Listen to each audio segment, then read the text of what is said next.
છોટાઉદેપુરમાં છેલ્લા 2 દિવસથી ગંદકીનું સામ્રાજ્ય જોવા મળ્યું છે। તેનાથી મુસાફરોને ગંદકીમાં બેસવાનો વારો આવ્યો। એક બાજુ સ્વચ્છતા અભિયાનની વાતો ચાલે છે અને બીજી બાજુ એસટી વિભાગની લાલિયાવાડીથી ડેપો અંદર જ ગંદકી જોવા મળે છે। આ અંગે ડેપોના મેનેજરને વાત કરી તેણે પોતાનો બચાવ કર્યો। કહ્યું કે સફાઈ કર્મચારીઓ સરખી રીતે કામ કરતા નથી, કામ કરવા દેતા નથી। કહ્યું કે આ સમસ્યા જે છે તે 2 દિવસથી જ છે અને જે સફાઈ અડાઈના કારણે જે ગંદકી જોવા મળી છે, અહીં કામદારોના સુપરવાઇઝર સામે એક્શન લેવાની વાત કરવામાં આવી છે।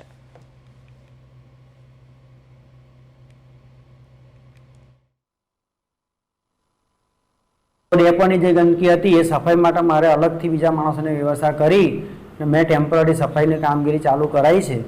અત્યારે હાલમાં એ લોકો કામ કરવું નહીં, કરવા દેવું નહીં, એ રીતે પરિસ્થિતિમાં બીજા સફાઈ કામદારોને પણ સફાઈ કામ કરતા અટકાવવા માંગે છે। એ લોકો એ પરિસ્થિતિ મેં આજે જાણી છે, તે છતાં પણ હું આજે કોઈ બી હિસાબે ડેપો સફાઈની કામગીરી હાથ પર લઉં છું અને વહેલી તકે ડેપોની સફાઈ કામગીરી પૂર્ણ કરાવીને હું ક્લીન કરાવીશ।